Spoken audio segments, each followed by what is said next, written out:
Hey, I'm Melissa. I'm Jam. And I'm a chemist. And I'm not. And welcome to Chemistry for Your Life. The podcast helps you understand the chemistry of your everyday life. And before we actually get started with the episode today, we have to shout out a new patron. Somebody joined our super cool community of patrons this past week. Yes, I'm so excited. Sam N., welcome to the H-Bonders tier. Welcome to our super cool community of patrons. Sam has been with us as a reviewer for a long time, and he's the infamous question asker who often asks questions that are some I was already wondering about or really excited about. Yes. We're happy to have you as an H-Bonder, Sam. Absolutely. And if you want to join our cool community of patrons, you can do that at patreon.com/chemforyourlife. And without further ado, take it away, Melissa.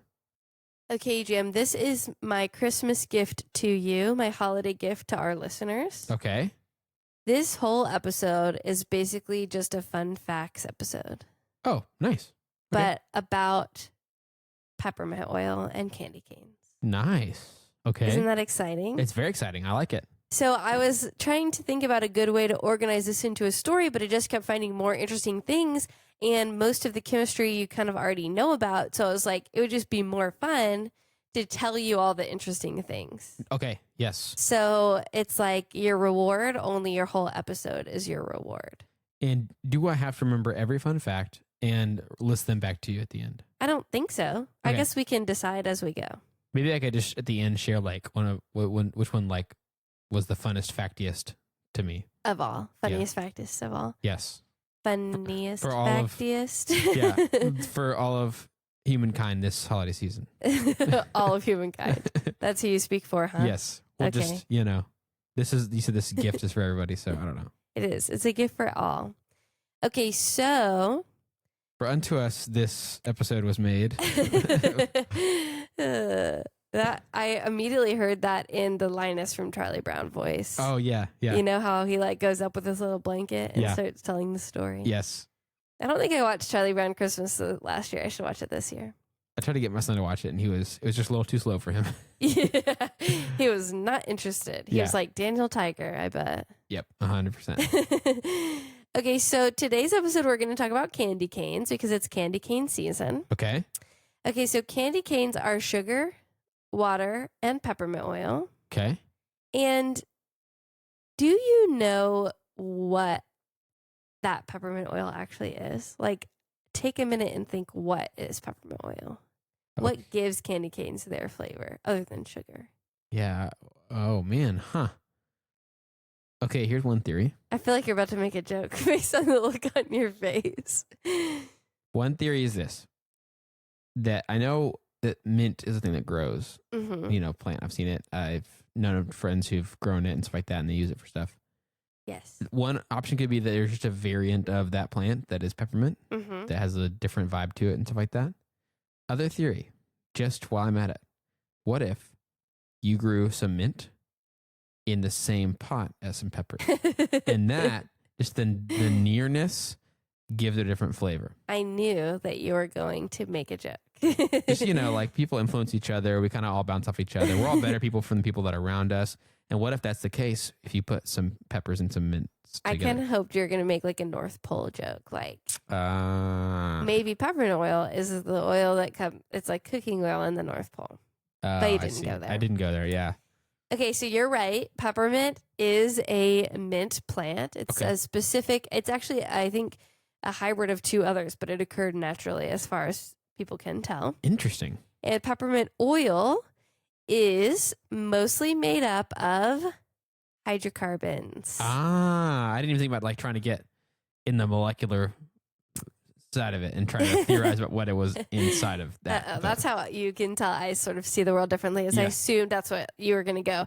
But you're right. So peppermint oil does come from the plant, and I think they do steam distillation to get the oils out of the leaf. So, which we talked about with lavender, right? It's one of the methods for lavender. Yes. And also I've noticed that peppermint tea tastes a little bit different than like peppermint oil. And I wonder if that's because it's dried leaves and not the like steam distilled ones. Right. Got it. Okay. Interesting. Anyway, so that's what peppermint oil is. And it's mostly made up of hydrocarbons, like I said. And, sugar and gasoline are some other things that we've talked about that are mostly made up of hydrocarbons. That's really good for our bodies. Really good for our bodies. Actually, that's one of the things I wanted to take this opportunity to share about is recently I saw one of those like, oh, this processed food item is 1 atom away from plastic. That comes up a lot. Yeah.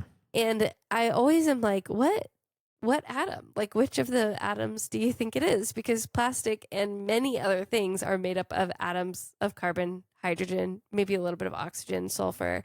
So it's like these same atoms are repeating in all these different things, and you can combine them in so many different ways to make so many different things. Right. And it's also like, what do you think is going to happen? Like, sort of an atomic, like, proton collider thing's going to happen inside of our stomachs that will turn this thing into plastic.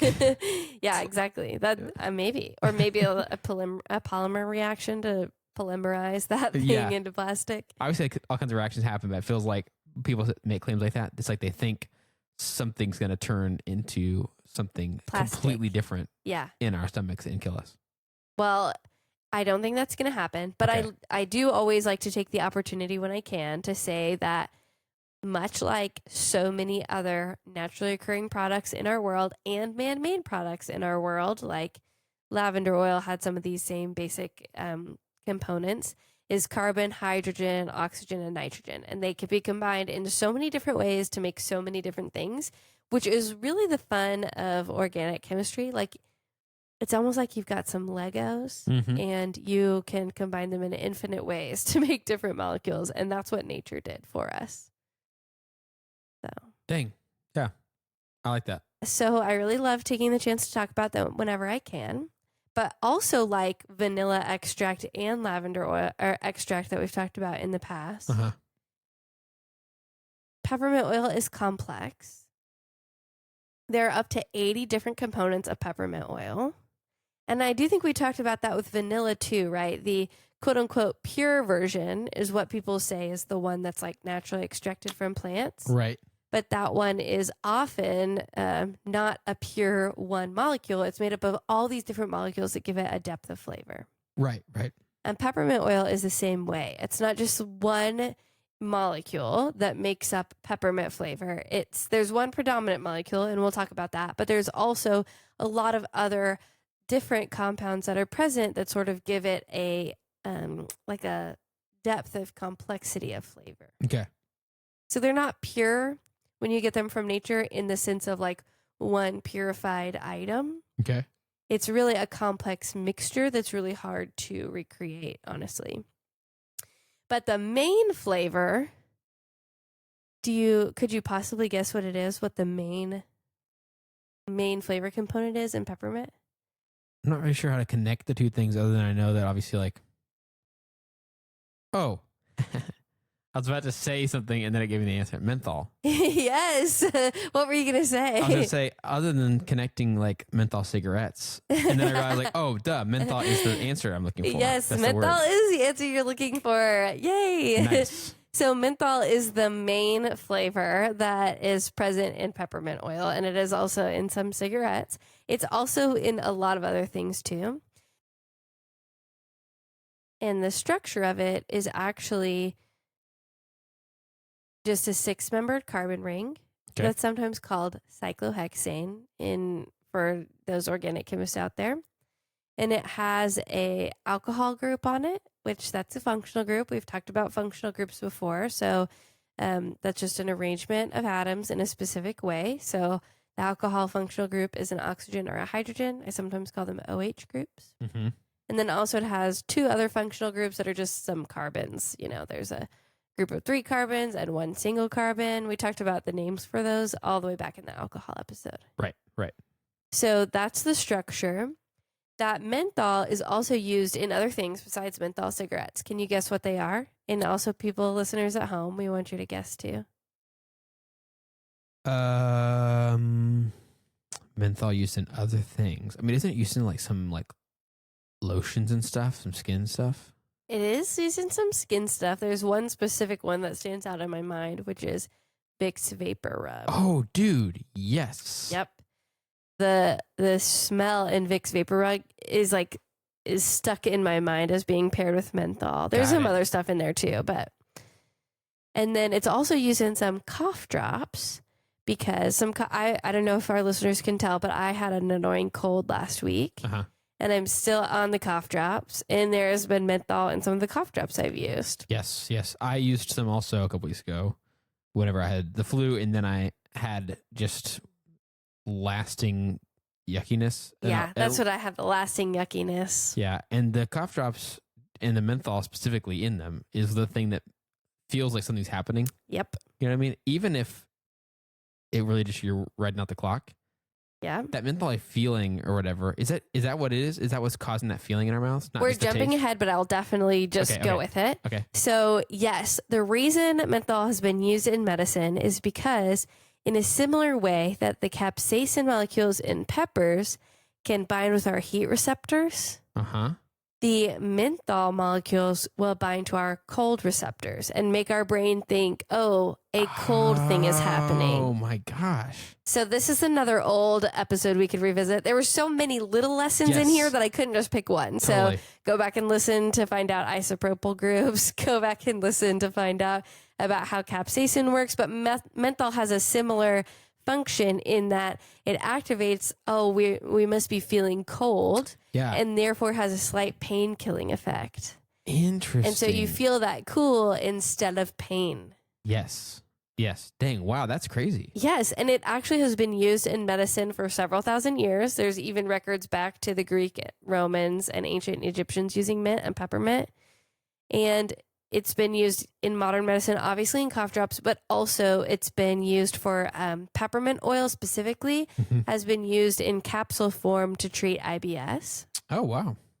And there's like mixed reviews, but it seems to have a positive effect. I have probably IBS, although it's never officially been diagnosed.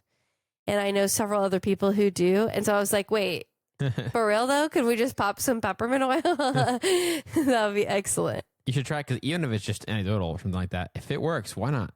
If it works, why not? Yeah. That's a good point. And it's not dangerous. Right. It's a safe thing to take. You know, we eat it in our peppermints all the time. Yeah.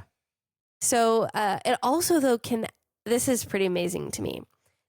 Not just the pure oil, they put it in like a delivery mechanism sort of called nanoparticles. It's a little above maybe this episode. But when peppermint oil and one of the molecules from cinnamon were put into this delivery system and put on medical equipment, it was shown that it could be used as an antibacterial agent against biofilms, which are colonies of bacteria that get on equipment. So it was effective in that and also showed effective promotion of healing the wounds. Interesting. So, we talked about how hydrogen peroxide might hinder that. Yeah. It seems like there's another throwback to an old episode. Yeah. It seems like the peppermint oil and the cinnamon, it's not cinnamon oil, but I think it's cinnamaldehyde. Those things will promote healing in addition to being antibacterial. Interesting. And it can act as an antifungal spray for your plants. Wow. I know. I mean, and again, that's not just like put peppermint oil on your wounds and that's an effective treatment. It's not like that. It's like in a specific nanoparticle delivery system, they're working on that, and when used in that setting is when it was specifically shown for the promotion of wound healing. Right. Got it. So this is not medical advice. I'm a doctor, I guess. I was about to say we're not doctors. I am a doctor, but not that kind. Yeah. So talk to your doctor. Even for a second when you said I'm a doctor, and then you kept going, I wanted to be like, Melissa, don't tell people that. Like, they're gonna believe you. I was like, oh yeah. You're like, wait, yeah, she is though. Yeah. Actually, she is a doctor. Not that kind of doctor. There's a PH before the D, not an M. Yeah. So I already talked about why that was really helpful in medicine is that pain-killing cooling effect. But it seems like there's something even beyond that in the antibacterial and antifungal effects. And also very cool that, again, we're seeing like, oh, this technology seems to work. And this already has been used in indigenous and ancient knowledge, in medicine again. Yeah. I'm like, oh, what else do they have to tell us? Yes. What other things can we learn from ancient medicine? And I love to speculate. This is not science, but I wonder if the early folks that were using menthol things that have menthol in it, peppermint oils, whatever else. If it was a big part of it was just that it feels like something, you know? Yeah. Like there's that thing that's like, it feels like it's working. Yeah. It's like, oh, we're feeling something that like my mouth feels cold or my wound feels like a tingle from the cold of it. I wonder if there's some part of it that people are like, I mean, it feels like something. And it's like the science was there. Yeah. And also it has the helpful, actual sort of tangible effect that not everything has. It feels better, and on the deep down level, it is better. Yes. I wonder if that helped the like adoption of just like, hey, let's use this stuff some more. I mean, who knows, but it feels good. Well, also, I always think about that. Like, there's an episode of Radio Lab where these history professors, I think they were history professors, but they were also Civil War reenactor buffs. Oh, I kind of remember that. Is it Civil War? Anyway, they went and found this really old medicine book and they recreated the medicine in it. And they were like, it was more like brewing a potion than creating medicine. And it was effective in killing colonies of bacteria. Yeah, I very, very fuzzily, vaguely remember that episode. Yes. You're kind of bringing it back. But that was probably my first introduction into the idea that like ancient practices know a lot more than we thought that they did. That Western civilization, quote unquote, gave them credit for. Yeah. Very cool. Yeah, that's awesome. Okay, so that's why it's been used in medicine, but it's also been used in cigarettes, which I wrote on my notes is sort of like the opposite of medicine. Yeah. Leave it to us to take something that could be good for us and find a way to make it bad for us. Just pair it in with some tobacco and smoke it. Yeah. So menthol cigarettes are actually some of the most dangerous cigarettes, and there is currently a push for them to be banned in the United States. Can you guess why?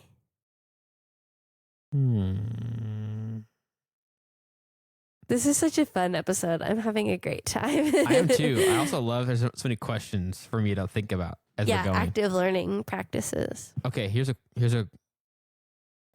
wild guess or whatever.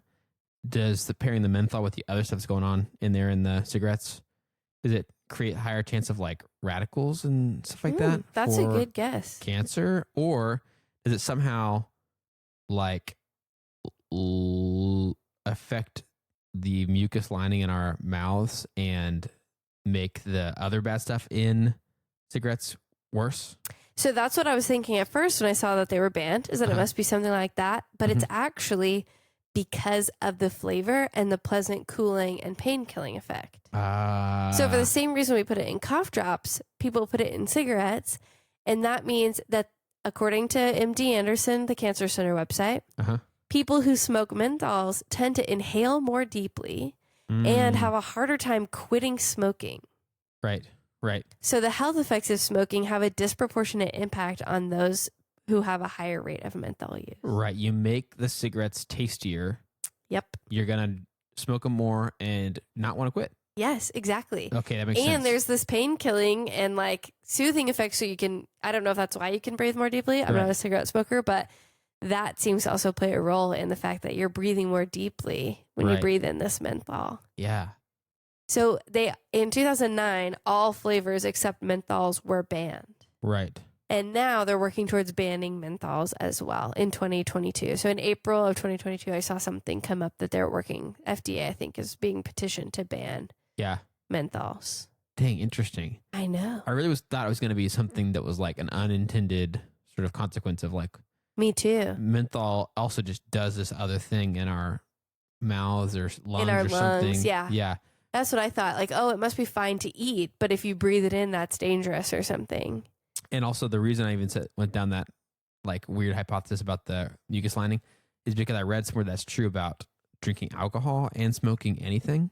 Is that alcohol, and this is me remembering something I read, so don't, I'm not the chemist, remember. But just that kind of, there's something like that makes sense that it would affect the basic sort of chemistry of our mouths to drink alcohol, and then to smoke with things we already know that have consequences on our bodies. Yeah. And it just makes that effect combine not so good. That was a good hypothesis. And I do always like to give people a chance to guess and wonder, because I feel like even if you don't come upon the quote unquote right answer, it's like a chance to think and come up with something that's beneficial. Like you taking a chance on that and like thinking is powerful. And also it's like, well, you might be wrong, but it's not the end of the world. Totally. And that's good too. And how cool would it have been if I was right? That one time I asked you about the air pressure on tires, I tell people about that. Oh, yeah. I'm like, listen, one time he knew the answer before I even asked. Yeah. And you got to the molecular level. I mean, like, I sometimes give presentations about chemistry for your life, and that is like, that moment felt as if I had arrived. That was when I knew you did have a good understanding of chemistry, because you thought about the gas in the tires, you thought about the way the molecules moved, you thought about the way that putting heat in or taking heat away made the molecules move differently, and you translated that into pressure. And I was like, ah! Yeah. And it was tough about that one. It was like cool about that one is like there is a common sense element that like you probably could ask a bunch of folks and they would give you an answer that's accurate. Right. But it would be mostly based on common sense and experience with tires and tire pressure and air pressure. But something I would not have had without the podcast is a way to think about it at that molecular level. Right. The differences of gases or any state of matter at different energy levels, at different temperatures and stuff like that. I wouldn't have thought that way. Yeah. And still often in lots of things don't. But in that case, you got it. I got it. So that's why even if you maybe can't come with the best answer right in the moment, I still think it's valuable to take a chance and ask those questions. Yeah. And like, I wouldn't have thought you would have guessed radicals. Good job. Right. So I love that. I thought that was really fun. It's like there could be some very interesting wrong ansers that are at least interesting to consider. And hey, maybe whatever you come up with could lead you down a path. Did you know? Well, I guess people won't necessarily. I instantly got excited about this example and then suddenly realized that was only exciting to chemists. Oh, okay. But there was something that won a Nobel Prize that basically was an accident that he discovered it. Like, oh, dang. He was trying to make something else. And we have these things called columns where you like, it's that chromatography where you separate things out, like the coffee filter. And we talked about that on the mosquito episode. And he took some molecules that came off of this chromatography, this like way of doing chromatography. He like collected a vial and put it off to the side. And the next day he came back and it was like these beautiful crystals. This was a story that was told to me. And then he was like, what are these crystals? I got to know. And so then he went and looked into that and was able to find out something that was really, really useful for the people who are in chemistry world. They're crown ethers. Interesting. At least that was a story that was told to me. I wasn't there. Yeah. I love accidental discovery stories. I mean, even if I don't fully understand what was discovered, that's just like the best. Yeah, I think it's so cool. And didn't that something similar happen with penicillin? Oh, yeah, I'm pretty sure. Yeah. I'm pretty sure that and like several different artificial sweeteners were accidental. I think we talked about that in that podcast too. But. So if you're ever like wondering and you're not right, it's okay because both of these Nobel Prize winning things. Yeah. Because doesn't penicillin win a Nobel Prize? If it didn't, I mean, it should have. Honorary at this point. Both of these big ideas were accidents. Yeah.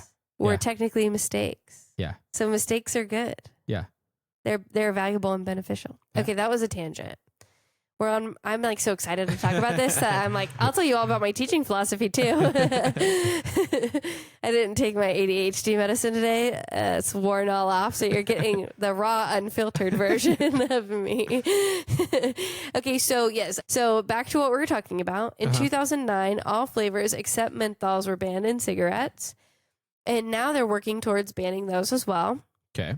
And one thing that's interesting about this, and we've talked about this a little bit before on the podcast, but menthols have been specifically marketed to people of color. Which is, they've targeted this population, and you'd think like, oh, maybe that's not that big of a deal. But the breakdown of use by race in the United States is 85% of black smokers smoke menthols. Wow.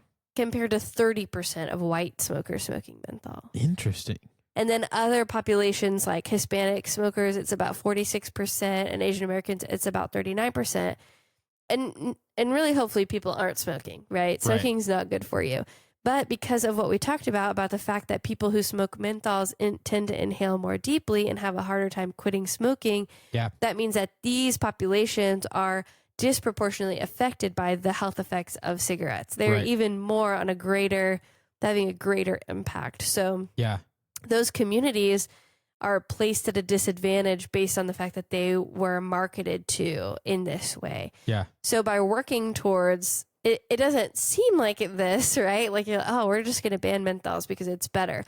But getting rid of something like menthols being on the market is actually evening out some of the effects of those people who are smoking. Hopefully it'll be more even and work towards, a more equitable system. That's what's so sad to me about like just advertising and science almost being completely at odds.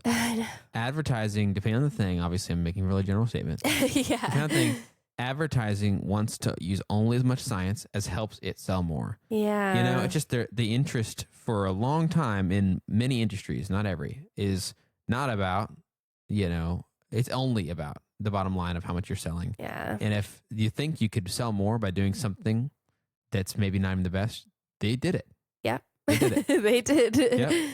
And it's sad because I'm like, okay, we're having to basically slap the wrists of this industry and be like, you can't advertise at all anymore because guess what? You guys did it all the wrong ways. You did bad things. You did bad. You're in timeout. In fact, we're going to take these products away because you just, It's one thing for people just to choose things that aren't the healthiest.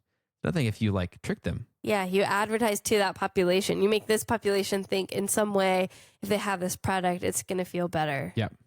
Yeah. So that makes me really sad. And also just thinking about what is going on like that now. Like, what are we being advertised to? What is my demographic being targeted in? Like, I think maybe sodas. Listen, I love sodas. But I think that they're really bad for you. But I still drink them like on occasion, like once or twice a week, which is probably way more than I should. But it's like, oh, this is something that I like. It's a treat. I enjoy it. And so you justify, even though it doesn't have really any nutritional value. And all signs point to negative nutritional value. I wonder if like there's a similar mentality in older generations, especially about cigarettes. So it just makes you wonder what we're being advertised to. What will science so clearly prove? Or at least like really be hard to disprove in the future that we all thought was totally fine, totally normal. That's kind of a scary thought. It is. It's wild. So anyway, I just wanted to share those fun facts about candy canes. We got some little candy canes to fill up a Christmas tree jar that we have. And I was like, what is going on in there? And then I thought it'd be a fun episode to share so close to the holiday time. I love that. I love it. And I also just loved all the fun facts. It's just so random. A whole episode of fun facts. Super fun. It was fun facts, and maybe because we've laid the foundation of like, oh, you already know what hydrocarbons are because we've had an episode on that. You already know what functional groups are because we've had an episode on that. We already talked about the mechanism that capsaicin uses. So instead of having to get into the nitty gritty of those chemistry lessons, now we're applying old chemistry lessons in a new way. And so you got 3 reviews in like one episode, and for those of you who are just joining us, you can go back and listen to those. And maybe this episode would be a little bit easier to follow, but it's just like, oh, yay, we're learning chemistry. And now we're building on that foundation to where you can follow along. Very exciting, but it does kind of put you at a disadvantage because now you don't have a lesson to teach back to me. I mean, it's okay. The advantage was that I got to hear a cool episode. So I don't know. You tell me. Do you want to share something that stood out to you about this episode or something that you would tell someone on the street next time you see them eating a peppermint?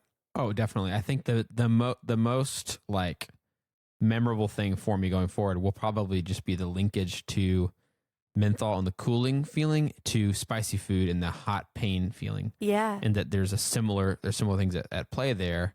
And that those lessons are way more linked than what I thought. Maybe I could have guessed that if I would given enough opportunities.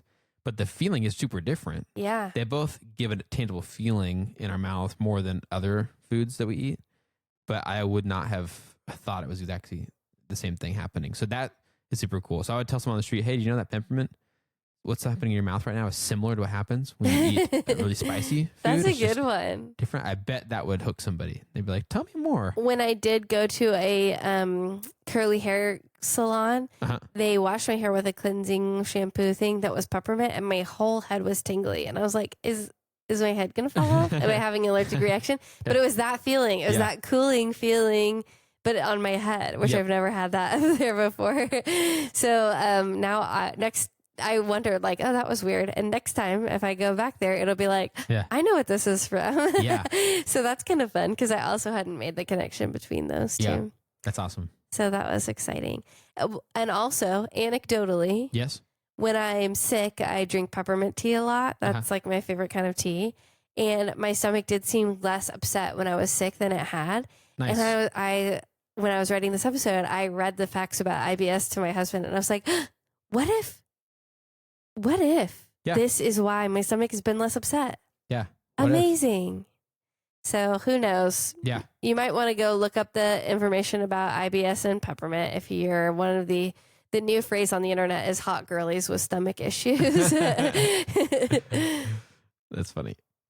All right. Well, thanks, Jam, for coming and learning about the chemistry of menthol. And thanks to all of our listeners. It's so fun that we get to come here and have a conversation about science every week and share the chemistry underlying what you're doing in your everyday life. And thank you for teaching us. Super fun, super factual episode. Loved it. And if you've got ideas or questions or thoughts or things you wonder in your everyday life that might be chemistry, please reach out to us. Melissa and I have a lot of ideas ourselves, but we love hearing from you guys. The best ideas come from you all. So if you have questions or ideas, you can reach out to us on our website at chemforyourlife.com. That's chem, FORyourlife.com. If you'd like to help us keep our show going and contribute to cover the cost of making it, go to patreon.com/chemforyourlife or tap the link in our show notes to join our super cool community of patrons. If you're not able to do that, you can still help us by subscribing on your favorite podcast app and rating and writing a review on Apple Podcasts. That also helps us share chemistry with even more people. This episode of Chemistry for Your Life is created by Melissa Collini and Jam Robinson. Jam Robinson is our producer, and this episode was made possible by our financial supporters over on Patreon. It means so much to us that you want to help us make chemistry more accessible to even more people. Those supporters are Nicole C., Timothy P., Bree M., Kristen Claire S., Hunter R., Stephen B., Avishai B., Chelsea B., Christina G., Emerson W., Shadow, Brian K., Suzanne S., Jacob T., Lynn S., and Sam N. Thanks again for everything you do to make Chemistry for Your Life happen. It would absolutely not happen without you. We'd also like to give a special thanks to A. Collini, who reviewed this episode. And if you'd like to learn more about today's chemistry lesson, check out the references for this episode on our show notes or on our website.